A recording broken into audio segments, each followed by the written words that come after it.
पति पत्नी में झगड़ा हुआ। झगड़ा इतना बढ़ गया कि उस पति ने पत्नी से कहा कि अगर तू असल बाप की हो तो मुझसे बात मत करना।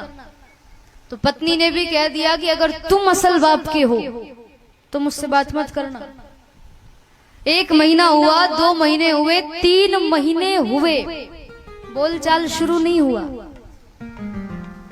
वो पत्नी भोजन बना के रख देती, ने वो भोजन करता, काम पे चला जाता, फिर शाम को वो भोजन बना के रख देती, भोजन करती, सो जाती, पति काम से आता, भोजन करता, वो भी सो जाता। अंत तो गतवा ऐसे करते करते 6 महीने हो गए, बोलचाल शुरू नहीं हुआ। कितने महीने हुए? 6 महीने हुए साहब, बोलचाल शुरू नहीं हुआ। पति ने सोचा एक दिन के पत्नी तो मेरी है, बात करके देखता हूँ, बात नहीं करूंगा तो काम कैसे चलेगा। पत्नी के पास गया और कुछ बोलने ही वाला था कि वो बात बीच में आ गई कि पत्नी ने कहा था कि अगर तुम असल बाप के हो तो मुझसे बात मत करना। मैंने बात कर ली तो नकल बाप का हो जाऊंगा। तो पति ने भी फिर बात नहीं की, बात करने गया था पर कुछ बोला ही नहीं, ऐसे ही आ गया। थोड़े दिन बीते तो पत्नी ने सोचा कि चलो पति तो मेरे ही है, झगड़ा किस घर में नहीं होता, कोई बात नहीं, बात करके देखती हूँ। पत्नी गई, कुछ बोलने ही वाली थी कि वो बात बीच में आ गई। पति ने कहा था कि अगर तू असल बाप की हो तो मुझसे बात मत करना, और मैंने बात कर ली तो नकल बाप की हो जाऊंगी, तो नहीं, मैं भी बात नहीं करूं। दोनों पति पत्नी ने एक दूसरे से बात नहीं की। 6 महीने तक बोलचाल बंद रहा। कितने महीने तक? 6। एक दिन पति काम पर नहीं गया, छुट्टी थी, तो घर के बाहर बरामदे में ओटले पे बैठा था। ओटला सब समझे नहीं? हाँ, ओटले पे बैठा था। ओटले पे बैठे बैठे बीड़ी पी रहा था। कैसे पी रहा था बताऊं? ऐसे ऐसे ऐसे ही पीते हैं ना बस आप। बीड़ी पी रहा था ऐसे बैठ के, तो और उसने कुर्ता पहन रखा था। तो सोचा कि पत्नी से ऐसे बात करूंगा तो नकल बाप का हो जाऊंगा, कोई इशारा ही कर दूं। तो बढ़िया बैठे बैठे ऐसे बीड़ी पी रहा था, आम के पेड़ के नीचे बैठ के बीड़ी पी रहा था। तो उसने क्या किया, जुगाड़ लगाई। पत्नी घर में थी तो बीड़ी से अपने कुर्ते के कोने को जला लिया। कुर्ते का कोना नीचे लटक रहा था, तो बीड़ी से वो कुर्ते का कोना थोड़ा सा जला लिया और ऐसे बताने लगा मानो उसको पता ही नहीं कि कुर्ता जल रहा है। बीड़ी पीने लगा। अब पीछे से पत्नी आई, कमरे में से, घर में से बाहर, देखा कि हो श्रीमान जी का कुर्ता जल रहा है, थोड़ी देर में तो ये भी जल जाएंगे। वो कुछ बोलने जाती, उसके पहले ही वो बात बीच में आ गई कि पति ने कहा है कि अगर तू असल बाप की हो तो बात मत करना। तो वो कुछ नहीं बोली। पति तो इधर मुंह करके बीड़ी पी रहा था और पत्नी दरवाजे के वहां इधर मुंह करके खड़ी हो गई और जोर जोर से चिल्लाने लगी कि किसी का कुर्ता जले तो मैं क्या करूं, किसी का कुर्ता जले तो मैं क्या करूं, किसी का कुर्ता जले तो जले, मैं क्या करूं। तो उस पति ने भी अपना कुर्ता बुझाया और कहा कि कुर्ता जला तो जला और बातचीत तो शुरू हुई। ऐसा होता है कभी कभी। यहाँ भी कैकेयी माता कोप भवन में चली गई। पति पत्नी का झगड़ा करने का भवन, जिसको कोप भवन कहते हैं। शाम का वक्त हुआ, संध्या का समय। दशरथ जी कैकेयी माता के भवन में आए।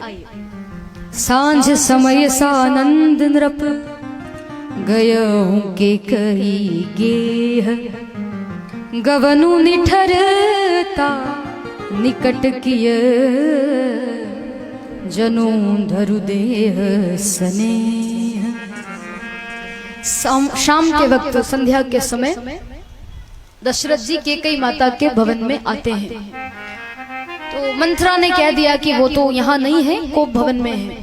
तो कोप भवन सुनी सकूचे ही राऊ, बड़ा आश्चर्यचकित हुआ दशरथ जी को कि कोप भवन में कैसे जा सकती है, ऐसी क्या बात हो गई।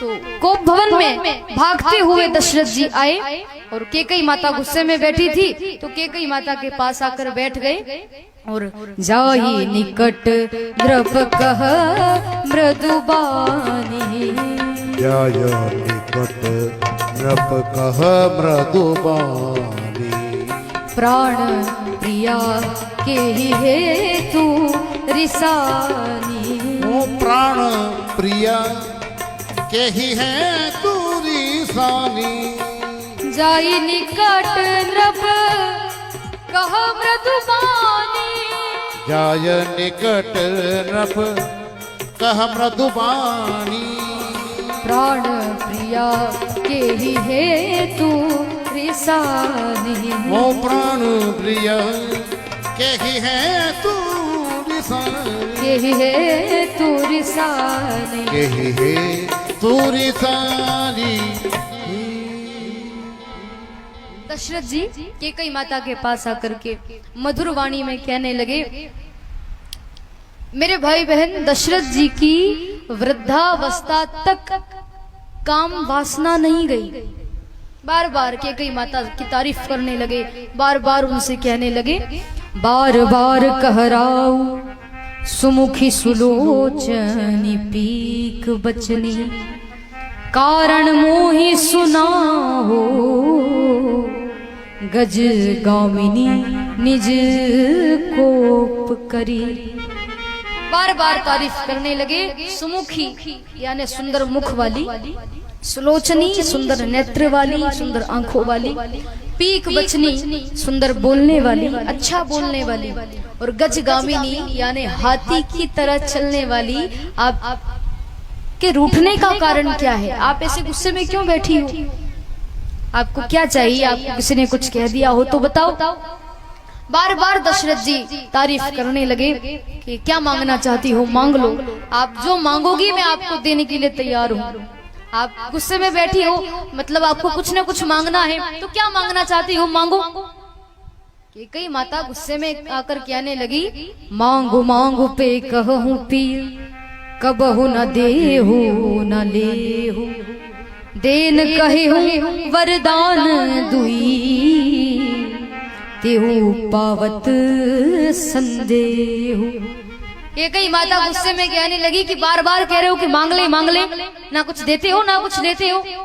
मेरे पहले के 2 वरदान हैं, मुझे तो उन्हीं की शंका हो रही है कि वो मुझे कब मिलेंगे। दशरथ जी कहने लगे कि हाँ हाँ तुम क्यों चिंता करती हो? अरे केकई तू मुझे ही झूठा बना रही है। 2 वरदान की बात करती है, 4 वरदान मांग ले। झूठे हम ही दोष जन देहु, दुई के चारी मांगू मकुले, क्योंकि रघुकुल रीत सदा चली आई,